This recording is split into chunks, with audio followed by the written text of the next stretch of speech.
No, stop eating, not yet. Alrighty, guys. Another call. Low numbers today, but that's all right. We're going to rip through this anyway and enjoy it. I think we got a couple more joining soon. But today we're talking about weight loss and training as well, not just weight loss. It's really important. The first thing that I want to say, and I think this is important, is a disclaimer. All right, I am not a nutritionist. I'm not a dietitian. So everything I say today is, take it with a grain of salt. But with dieting and with weight loss, I think it's really important with endurance sports that it comes second to fueling well. And Daniel being our nutrition sponsor, let's say with Metric Fuel, I think this is really important. We really want to learn how to fuel before even thinking about losing weight. So if you're ever unsure about that, don't stress too much about this. Like let's figure out fueling first, and then we can figure out losing weight. Who's had a weight loss journey here? Louis or Daniel? Either of you tried and failed or had some successes in it that you'd like to share? Yeah, I suppose definitely me. So there was a period about 2 years ago where I was 109 kilos, and so I think I'm down to about 93 now. But that's sort of what got me towards triathlon. Um, so yeah, I sort of started on the journey, got to triathlon. I'd lost weight coming into it, and then I still sort of lost a little bit. But then training for Cairns came, and I was still trying to train in a deficit. Um, Mm. and then speaking with my coach and sort of looking into the other things where if you're in too big a deficit, you're risking things like stress fractures and things like that. So that's when I decided to get help from the nutrition side of things. And pretty much what you said in your intro, that's led me to a year of learning to fuel correctly. And I've now just flicked the switch 2 weeks ago where I'm in a body composition phase. I'm trying to optimize that. Having just qualified for Nice, I don't want to carry an extra 10 kilos up a hill that I don't have to. 100%. Explain to us body composition quickly. What does that mean? Body composition. So if I was to go from 109 kilos down to 90 kilos, but I lost 9 kilos of muscle and 11 kilos of fat, that's not good.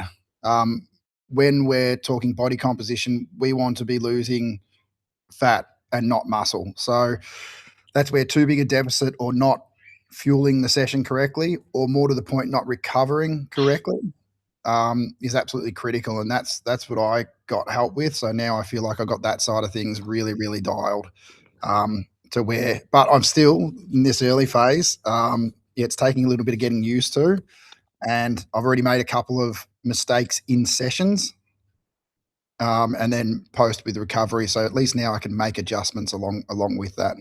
Yeah. Yeah, cool. So obviously, when we think we don't want to lose muscle, I mean, it's probably a given. But like, why don't we want to lose muscle? Because essentially, we're going to be losing power on the bike and our run durability for losing muscle. So when we talk about weight loss, especially in sports, endurance sports, it's not necessarily just getting on the scales and dropping kilos. We really want to be leaning up and keeping our strength, right? So yeah, Daniel was spot on the point there. Good afternoon, Finn. They fit. Hello. It's Sorry actually, I'm late. it's Had a actually bit of a morning. late night last night, so I slept in and training didn't happen as early as I wanted, but That's all right. Did you say you had a uh, big night? hey? Did you say you had a big night? Is that what you said? Yeah, we watched a new movie called Hail Mary at the Oh, cinemas. such a good movie. Yeah, it's good. It's a fucking cracker. Yeah, it's We really need to, good. yeah, we're recording this call though, so we need to move on. But yeah, Yeah. anyone that's thinking about going to cinemas, Hail Mary, cracker of a Yeah. movie. Really good. Nice little plug then for them. Cool. So going back to weight loss, like I think we all know the answer to this question, but for anyone that watches this recording back, how do we lose weight? What do we need to do? So we need to be in a calorie deficit. It's simple. You can eat McDonald's and be in a calorie deficit. Um, so you got to find out what your BMR, your basal metabolic rate is, and that'll be basically when you are sitting still in bed, laying down, how many calories your body burns in a day. Yeah, For example, mine is a little bit under 2,000. So just laying in bed, I would need to consume 2,000 calories to stay alive. and So maintain weight. Is yeah, that just an estimate, Daniel, or have you done testing? no, I had a DEXA scan so that calculated it precisely. What does that look like? So a DEXA scan, you go to a place, you lay down in this machine and they strap you down so you can't move. And it literally goes through and scans and it tells you your lean muscle mass. It tells you all sorts of different things, your bone density. It tells you the percentage, and particularly where it is as well. It might show that you've got a higher percentage of fat in your arms or your legs or areas around that. Okay. And really, it basically just gives you your full body. So when we talk body composition, it gives you your full body composition, and it shows you that your ideal weight. If you were to talk from a body composition aspect, it shows you how much you can lose. It also shows you that tipping point where once you go past that point, it's not good. It's doing damage. Yeah. Yeah. So I did the VO2 testing in Sydney, and part of that was the basal metabolic rate as well, where you'd just sit down 15 minutes, breathe into this tube, and that would work out how many calories you're burning per hour. So there's different ways that you can get it, but also like probably not necessary for where most of the guys are at in our coaching group. Garmin will tell you, right? So Garmin will have a rough idea using an algorithm, and it will be somewhere in the vicinity. So yes, testing, if you can swing it and you've got time and the resources, great, go and get it. But I think looking at your devices is also a good measure in the beginning. But you're right. Essentially, weight loss is a simple math equation, right? It is calories in versus calories out. If I'm putting in more calories than I burn, then I'm in a calorie surplus and I'm going to gain weight. And if I'm putting in less calories than I burn, and this is including resting, what we just talked about, and also exercise, then I'm going to be in a calorie deficit. I'm going to lose weight over time, right? Simple math equation. So that's really important to know. I'm going to use an example that we're going to sort of come back to throughout this call with one of our athletes who is not bloody here. I was hoping he'd be here, but that's okay.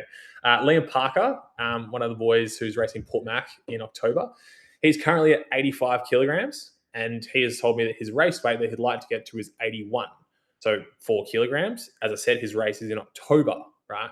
When do we think he should be hitting his race weight, right? And to keep things simple, don't give me a month, just give me weeks out from the race. When do we think he should be hitting his race weight? Before his peak. Before his peak? Okay, so when's his peak? Sort of like 3 weeks, 4 weeks out, sort of? Yeah, like 4 or 5 weeks out, I reckon. Okay, I like it. What else? My guess, 2 weeks out. 1 week, 2 to 1 week out. Cool. Daniel? Are we talking a full distance race? Yeah. I would say it also depends on his body composition to start with. For me, I'd prefer to be at close to an ideal body weight the whole time. And that's purely because I want to be at that ideal body weight where my body fat percentage is high enough to sustain my training as well. Okay, let's use this example though, so that we can sort of grasp it. He's not at ideal body weight right now, so he's at 85. He's going at 81. It's currently April, and then we've got the race in October. So he's got 4 kilos to lose, right? And he's not there already. He can't just go and lose 4 kilos in a couple of weeks, right? So we need to spread it out, like roughly, and let's go off months. I might make it a bit easier to picture. Roughly, where do you think, Daniel, that he would like? What would be the ideal situation to get to? Good question, and I don't even think I'm qualified to answer this, and mine would be a guess based on because I'm not qualified at all. Based on what I'd be doing, I'm looking to get to my ideal weight well and truly before race day, because I know how to fuel my body now, so I can fuel my training sessions throughout the Ironman block and maintain that. So I'd prefer to get to a weight that is right and then maintain. Cool. I love that answer, and I love where Louis at with his answer before peak as well, but I think he's slightly off.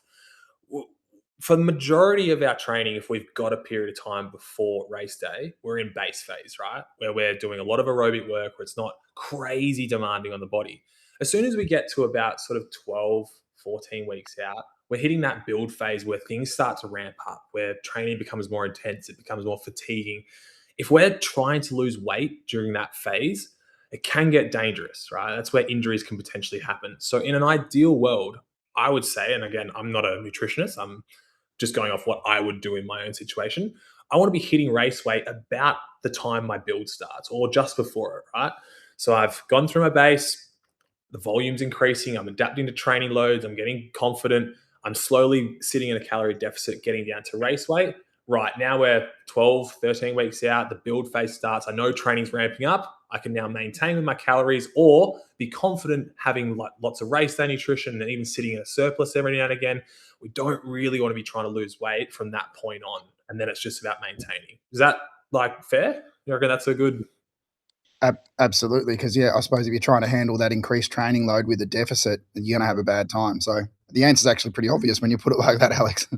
That was just, I just was working it out myself with Liam. Liam asked me, and I was just going through. I was like, that's probably the most logical time to try and hit it. Quickly before we keep going, welcome Brad. Brad is. I had a meeting with Brad this week trying to convince him to come on into sub 10 coaching, but he's signed up to the Skool Premium version first to come and see what it's all about. So welcome, mate. Yeah, sorry I'm late. Is this recorded so I can watch it later? Because I've missed the first. It is, recorded. So I'll put it up on Skool. I'll put it on Skool, Spotify, and YouTube once I get around to it after this. So welcome, mates. Feel free to jump in wherever you have questions and stuff like that. And So we've just come to terms with the fact that we'd like to ideally get to race weight about at the start of the build phase, right? 12, 13, maybe 14 weeks out from the race. So then we've got 4 kilos to lose for Liam, 85 to 81. Let's just go off the fact that at the start of his build, it's around about 4 months, right? How do we work out now 4 kilos in 4 months? I've tried to make it nice and easy, round numbers. How do we lose this weight? Like what's the next steps into trying to plan how to lose that? So generally, this is the general rule of thumb, that sort of a sustainable amount of calorie deficit per day is around about 500 calorie deficit. Once you go over that and you start, and that will end up in around about 0.5 kilo a week drop. Once you start to go over that, you start introducing potential issues. So a sustainable amount is a 500 calorie deficit.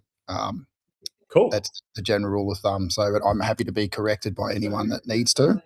No, I think that's probably fair. I think it's probably on the upper end if we're doing a lot of training. And I think with this example that we're talking about, where Liam's got 4 months to lose 4 kilos, that's 1 kilo every month, which means that he can lose 0.25 kilograms every week, and he's still getting there, right? Which will be about a 250 calorie deficit every day on average. Doesn't have to be like that every single day. It just has to be on average.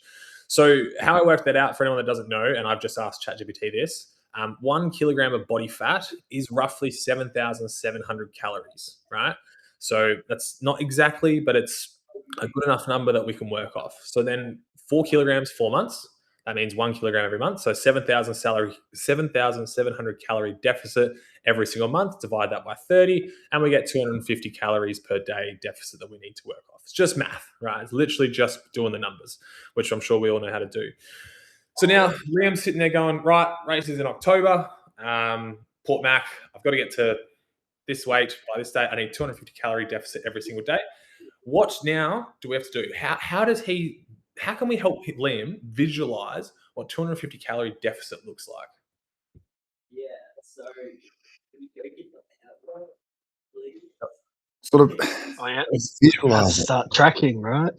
Yeah. Fuck yeah. That's exactly the right answer. You tracking it, right? And if we don't know how to track it, then we're just fucking guessing. It's literally just like, I might lower portion sizes here, or I might avoid like a chocolate bar today, but we've just got no fucking idea. So we need to know what calories, and it doesn't have to be exact, right? But we need a general understanding of this thing is what calories are in what foods, and how am I going to sit a little bit in a deficit to get that weight loss. Right? So let's roll through some foods. In fact, I've actually prepared something. You gotta love this, guys. Hold on, let me find it. But yes, all right. Oh, hold on. Oh, I need to share screen. Okay. So here are different foods that have 250 calories. Look at that. Yep. Handful of almonds. Do we think that is going to fill us up very much? No. No, definitely not. No. Nuts are full of calories. So if you love snacking on nuts and you're trying to lose weight, we might need a reshift, all right? Is this going to move? Can you still see my screen? Yep. What about this one? Avocado. Love the stuff, but very high in fat, has a lot of calories, has a lot of good properties as well, like Don't get me wrong, these foods I'm showing you can be healthy and worth having, but for weight loss, they are not good.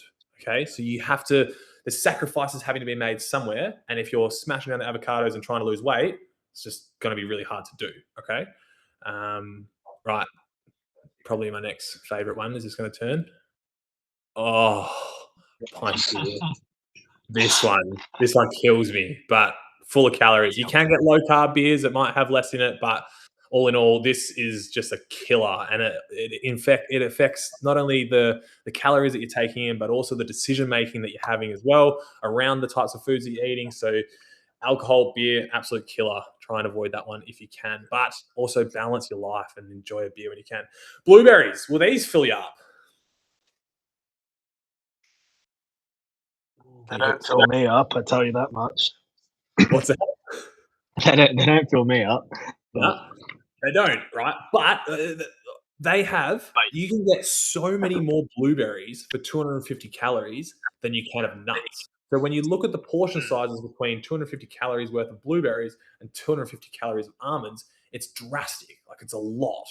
And therefore, if you're thinking about weight loss, if you were looking at the two options, blueberries would be a better one. Still not maybe perfect, but definitely better than nuts. Anyone disagree with that? No. Cool. I've got a couple others here. I'm loving this. Planned it well. Oh, 600 ml Coke. Not going to fill you up.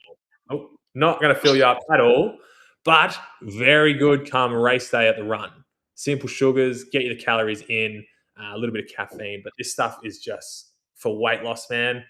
Shocking. However, Coke Zero has 0 calories in it. Literally none, right? So if you Pepsi Max, look at him. So good. If you're a sweet tooth and you love fizzy drinks, just fucking reach for the Coke Zeros or the Pepsi Maxes, because they literally have no calories and you cannot gain weight from it, right? The sweeteners can sometimes, again, affect our decisions with sweet foods and therefore might lead to having more sugary foods later. But if you are just looking at weight loss and you've got self-control and you can just have Coke Zero, great. 0 calories. Love Coke. I smash Coke Zeros. 2 tablespoons of olive oil is 250 calories. That is not a lot. So if you're ever cooking with like vegetables or anything or steak and you put a little bit of oil in, bang, there's your deficit right there. 250 calories is right there, soaking up in whatever you're cooking, okay?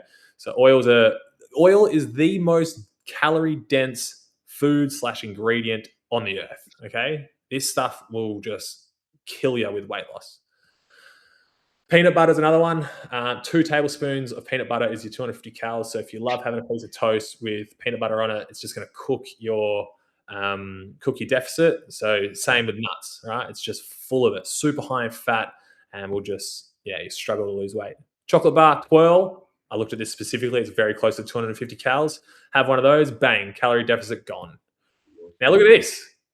I don't exactly know if this is 250 calories, but the point is, right? Oh, hold on. The point is that when you have vegetables, like these sorts of vegetables, you can eat so much of it with the same amount of calories. Literally, I worked it out. It's roughly about 880 grams of mixed vegetables is 250 calories, right? 880 grams of mixed, that's like nearly a kilo of food that you're putting into your body that's going to fill you up that has fuck all calories in it, right? So if you're thinking about trying to lose weight, avoid the dense foods like oil, peanut butter, chocolate, and just fucking eat this stuff. Sorry if I keep swearing. I'm just really passionate about this. It's so simple, but some people really struggle with it. Okay, but just smash the vegetables, the fruits. The fruits are high in sugar, but they fill you up. Like an apple has like 100 calories in it, and you can only eat so many apples before you're really full, right? So fruits and vegetables, if you're trying to lose weight, just eat as much of those as you can. And you don't feel guilty. Like, I love having 3 portions of food at night, right? And it's like, I just love eating it. I hate being hungry. But if I have massive amounts of vegetables, I don't feel guilty at all. I just keep eating it. I'm like, yep, sweet. Now I'm choppers. I can go to bed feeling good. Completely. I want to make this really important. We said at the start of this call that learn to fuel first before trying to lose weight. This stuff is not good for fueling. All right. You don't want to eat vegetables before big training sessions or race days. All right. Avoid them like the plague, but it's completely different when we're talking about weight loss. Cool. All right, back to this. How do we stop sharing? There we go. Any disagreements with that? Do we like the presentation? That's very good. Alex. Beautiful. Yeah, very good. Yes. Have you been on a weight loss journey before, Alex? I have. In fact, Yes. I can actually show you something. I was going Ooh. to save this for a bit later, but Hello. we'll whip it out now. I was speaking to Liam about his Some race. exclusive content. Yeah. I was speaking to Liam about like his race weight and stuff. And then part of this call, I was thinking, all right, so one of the questions we might get is, how do I know what my race weight is? And I thought, I don't really have an answer for it. And I don't actually think there is like a specific way to figure out your ideal race weight. But we've got some things to touch on that soon. But I did think, I was like, well, can I show them? And this is what I came up with. So if you're looking at your body in the mirror and you're looking like this guy, Fat. if you're looking like if you're looking like this guy, then you're probably not at your ideal race weight. Sloppy and no leanness to him. Then you're probably thinking, I could probably lean up a little bit, even though I might be somewhere around the kilograms on the scales. I look at this guy and I'm like, there's no way he's ready for a race, right? So visualizing it and knowing what you're trying to look for is good. And now this guy, though, this guy is ready for his race. Look at this guy. Cut, Was that other guy you too as well, was it? Yeah, it was. And I'm like, oh, who's this random he's pulled up? Yeah, that's me, mate. That's me when I was like, Oh, yeah. sloppy in London. Look at that. Horrible. Oh, Negative body fat. Jesus. I know. That's like But then 5%. this, if you start to look like that, then you're approaching your ideal race body weight. All right, that's enough of that stuff. Jesus. The other thing with finding your ideal race weights is you might be seeing the weight drop on the scales, but if things like your FTP start going down, if your run durability starts to fall off a cliff, that is clear signs that your weight loss journey is affecting. It's detrimental to what we're trying to achieve, right? So as long as the power output is staying and increasing, and the weight's coming down, and your run durability is staying or increasing, then great. Keep losing the weight, keep leaning up, that's perfect. But the moment we start to lose out on those things, problems occur and it's detrimental. Make sense? Yep. I've heard a lot of pro cyclists talking about that specifically. Like they try to lose an extra few kilos, but overall it's a net negative because they lose power, and then it's not worth it. Exactly. We're constantly looking at like FTP, right? Your watts per for an hour that you can hold, but the real metric that we care about is your watts per kilo. And Finny, I mean, you'd be the highest on this call right now. Your watts per kilo. What is it sitting at? Sort of. Our last test was 4.45, but it would be higher now. I'm going to strap a 20 kilo weight vest on him to carry around cans, then see how he likes it. That's Taddy Picacha sort of numbers. He'd be approaching. He's 77 watts a kilo. He's a freak. It's nuts. And if anyone can catch him, it'd be our boy Finn for sure. So essentially, yes, ideally in a perfect world, we all trim up, we all lean up, we all get a little bit more, seeing the muscles and stuff. But if our performance starts to decrease in training and racing, just fucking feel better, right? Get back to feeling really good, get the psychological gains, and go from there. Cool. Yeah, if you look at Christian Blumenfeld, he's the fittest person on the planet. He does not have the idealistic athlete body. His body fat's a little bit higher. He's not as lean. He doesn't look overly muscly or anything, but it works for him. Power though, can't he? Yeah. Definitely. Brad, any questions, concerns, queries, comments? No, I was just thinking along the same line as Finn just then. Yeah, you look at Christian Blumenfeld, any of those top pros. Yeah, they're not lean. They're not particularly not like the pro cyclists, the pro runners. I suppose they want to keep a bit more body weight for that. Yeah, like you said, the power output. So yeah, no, I agree, 100%. Nice. All right, cool. What do we think makes weight loss hard? Oh, just all the tasty food that hangs around makes it difficult. Number one for me. Okay. How do we combat that? I'm stinging for a chocolate. Especially on Easter. I had a whole buddy this morning that actually killed me. I felt so sick after a day. East Okay, Asian so food. yeah, the tasty foods. Yeah. What else makes it challenging, Finn? Friends, trying to be social, going out. Like, what do? You want a pub feed, but it's 3,000 calories. Yep, 100%. The one that's worse than that is the grog. Man, like I am a suck when I'm out with mates, and they're like, "Oh, come on, let's have a beer," and I'm just like, not only there goes my calories, but there goes my decision making for the next 2 days if I'm having a fair few of them. So. Because you're definitely getting a souvlaki after as well. Exactly. Get that sweet chili sauce on there, hey? Yeah. So yeah, definitely social aspect and grog is really, really bad. There are essentially though, there's two types of hunger, right? What would these two types of different hungers be? I'd say there's comfort hunger as well, which isn't real hunger. It's just I'm sitting down watching a movie. I'm going to smash a bowl of chips or something like that, No. where you don't actually need it. You want it. It's more of it's a habit thing, I suppose. Daniel used Yeah, the word and comfort, and Louis, go. Yeah, go. I was gonna say on that boredom hunger, you get bored, so you're just like, I'll just eat. Yeah, right. We're right on the money here, guys. Comfort hunger, boredom hunger. I use the word emotional hunger. That was the one that I came up with. But there's physical hunger, right? And then there's emotional hunger. The emotional hunger, like you said, is when you have this craving and all of it just comes on all of a sudden, and you just you reach for the chocolate bars or you reach for this or that. It's very, very quick, and it's usually something specific that you're craving, right?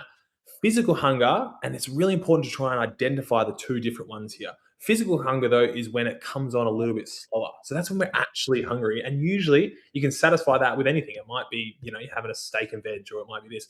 But being able to identify the two, and this is something that I've practiced, I found it helps a lot. I mean, I'm not in the best mindset right now with my choices and stuff. But when you think about it, when you've got your physical hunger and your emotional hunger, every time you see it come on, you're like, okay, yeah, I love a chocolate bar, but I'm going to have some carrots and hummus or carrots and tzatziki. Hummus isn't the best one. But you just switch it out. And then all of a sudden you have your snack and the hunger goes away and you're sweet. So try and, for the next sort of couple of weeks, try and look for the different hungers that you have, because we're all going to have the cravings and it's always going to happen. Don't feel guilty when you have a chocolate bar or whatever, but just try and pinpoint whether you're actually physically hungry or whether you're just like craving something. Yeah. It's good to point out as well caffeine's effect on appetite as well. So if you're trying to lose weight, just pump that caffeine. More coffee's the better. Okay. Yeah, I like it. I didn't know. I'm so Huh? sensitive to caffeine. When I drink caffeine, I'm like not hungry the whole day. I think it's Daniel, anything on that?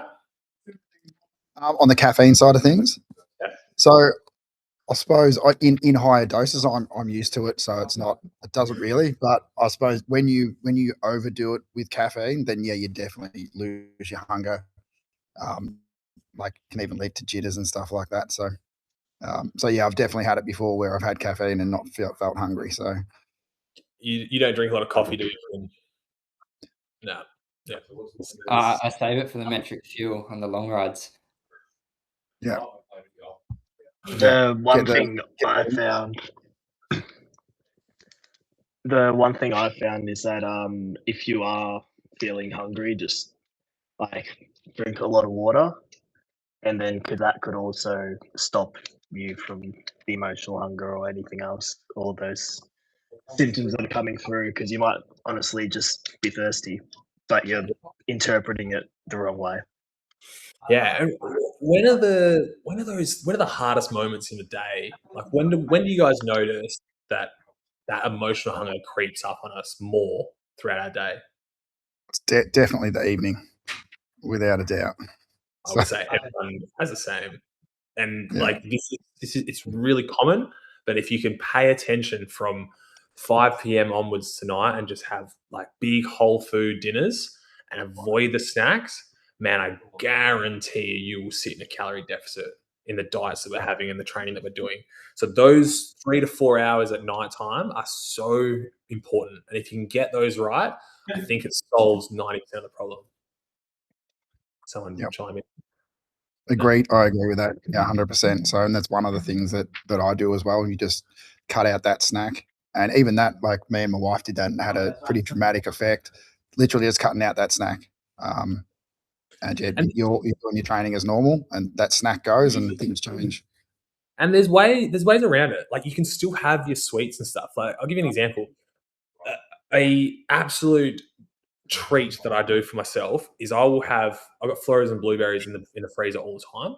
I'll chuck a few of those in a bowl at night time when I'm craving something, and I'll heat it up in the microwave and makes this like nice, red sort of sauce. A couple of dollops of Greek yogurt in it, bang, wicked dessert. Bit of cinnamon on top, no calories. You got a little bit from Greek yogurt, a little bit from the blueberries, but all good stuff, and you just don't feel guilty at all. And it's a delicious dessert, right? So you can still have your cravings, but you just got to pivot a little bit. Another one as well, sugar-free jelly. Sugar-free jelly with a bit of Greek yogurt and mix it up. Oh, it's like a wicked dessert. No, like fuck all calories in it.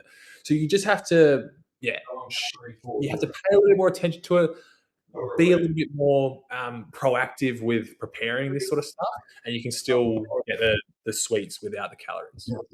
I got another great one on that I go to as well, similar. So frozen strawberries, I've always got them for smoothies as well. Frozen strawberries, 150 grams of them in like 50 mils of milk and some protein powder, and you blend it for a fair bit, and it turns into this big fluff. You'll end up with this massive bowl full, and I think it's only like 150 calories. You can't eat the whole thing. That's how big it is. So that's where if you start switching in volume, all of a sudden you can't eat anymore anyway. Yeah, love it. So, Finny, you got any nice desserts to share with the boys? My go-to is a massive bowl of frozen blueberries, and I just put honey all over it, and the honey goes hard. I like that. And he's got some calories though. It's pretty dense, that stuff, isn't it? Yeah. Terrible, but yeah. I don't Swap it. get in the deficit though. That's the difference. So What was that? he doesn't need the deficit. He needs the energy for the next day. It's actually a good point, Finny. I don't even know why you're on this call, mate. Before I go further, I forgot to say, Daniel, Brad has actually, I think I've got this right. I'm pretty sure Brad has just bought a whole bunch of your metric fuel. Is that right? Did I get that right? Yeah. Awesome. But the 1-to-1, yeah. It's good. It's good stuff. The Yeah. pro. Oh, very nice. Flavor's Yeah. good. It's not overpowering at all. It's pretty neutral, like it says. So yeah, Yeah. it's good. Awesome. Well, yeah, looking forward to you jumping on it. Work's a treat. So Yeah. Have you got the pure as well, or just the pro? Just the pro, I think. Yeah, I got I got some visitors with me. Rate are you fueling at? Oh, sorry. What sort of rate do you fuel at when you train? Up around 100 grams. Okay. Yep. Yeah, that's all right. If you're fueling 100 grams, that works. Yep. Yeah, so that's what I sort of after last year's prep for a buster. That's sort of where I fell at about 100, and it seems to work quite well. Louis, do you have any metric fuel? I think you do. No, I don't, because I have a massive tub of maltodextrin, which I'm trying to get through. So I'm, I guess, mixing my own at the moment. Fuming right now, eh? He is just like steaming. That's great. So keep doing what you're doing. If it's working, fuel like that. That's fine. Fuck, right, I'm cool. All right. What else can we do? Anything else to help us lose weight? I mean, simple ones like stock the house with lots of fruits and veggies. When you go shopping, I mean, I don't know if any of us are actually going shopping, or maybe it's the lovely wives and ladies, but getting heaps of veggies into the house and lots of fruits is a sure way. Excuse me, just lost my voice. Sure way to just stop snacking. I've always got carrots in the fridge, and I just munch on them because, like, I know that I won't have too many of them before I'm like satisfied my craving instinct, and then I actually enjoy them as well. So stock the house up. Coke Zeros, like soft drinks without any sugar in it, another little treat for you. And then just track. Like I haven't done this yet, but when I start my Kona prep, I will have MyFitnessPal for the first like sort of month, and I'm going to track everything that goes in. And then it's just going to become a little bit routine. I probably won't do it the whole time, but I want to know in the beginning what's going on. And I think tracking is really, really important. We obviously track our carb loads, but if you're trying to lose weight, tracking it into an app where you're seeing what you're putting in and then comparing it to what you're burning through Garmin or whatever you're using will be a sure way to know if you're sitting in a calorie deficit. Yep, 100%, and agree with you that as well. I'll go through periods where I'll track for 2 weeks, make sure things are going how I expect them are. And sometimes you'll be like, oh, whoops, I've added this one thing in that's tipped me one way or another, and you can make adjustments. Particularly if things aren't going the way they should be on the scales or something like that as well. It's just a little bit of a circuit breaker, and it sees if you've added something in or you've taken something away that you actually needed. Yeah, that was my next thing. Daniel, when do you weigh in? Do you weigh in? How often are you doing it? First thing in the morning. Normally at least 4 times a week. Okay. I've got a good set of scales. They're Hume, and it's got a really good app. Does body composition at the same time. Now it's not accurate like a DEXA, but I had a DEXA scan and jumped on this at the same morning, so I've got a bit of a baseline of how they relate to each other. Yeah. And it's helpful without being able to be relied on scientifically, if that makes sense. I mean, it's similar to the Garmin's and the sleep score and stuff, right? Like, it's a good way to measure, and it'll be accurate against itself. It might not be exactly accurate, but it's if you're into that sort of like nerdy stuff, you might call it, then yeah, worth getting. I've got a basic Kmart one, and it seems to do the job. Again, I don't know how accurate it is exactly, but it's always the same scale that I'm stepping on, right? So I know if the trend's working, which is the most important thing. But as Daniel said, I do the exact same. I wake up in the morning. I don't have any water if I'm weighing in. I normally do this twice a week, so he's doing 4. Twice a week, no water, go and have my wee, and then stand on the scales. But it's the same every time. It's never like halfway through the day or at night time or anything. It's just first thing in the morning, have my wee, and then stand on the scales. So I recommend doing that as well if you are tracking. The other thing as well, in fact, I might actually, I probably don't need to. On Training Peaks, for any of the boys I'm coaching, Finn and Lewis, if you are tracking your weight or want me to track your weight, this is for anyone that's listening to us after this as well. On metrics, so your Training Peaks will say all your Garmin data and everything like that, it'll say weight.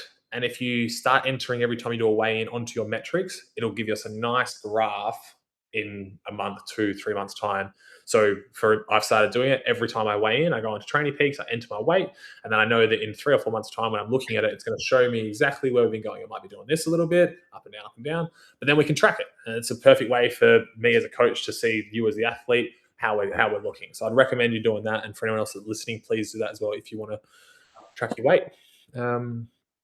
Cool. Any other questions? What do we got? The nerds like me get the scale and it'll do all that for you and punch it all in. So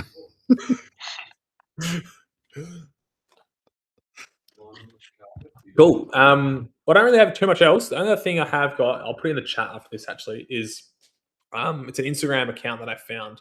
I don't exactly know her name. In fact, I can probably tell you. Hold on.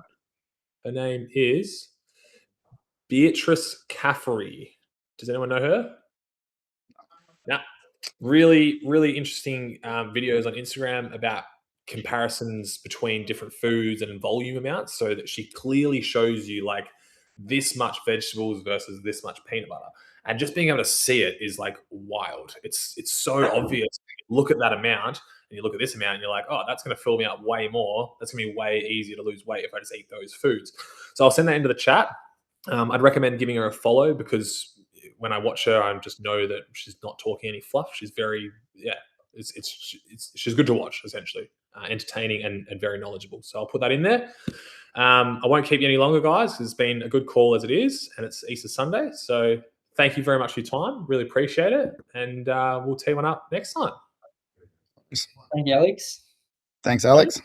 Good stuff. Glad. Thanks for joining the first one, mate. You do.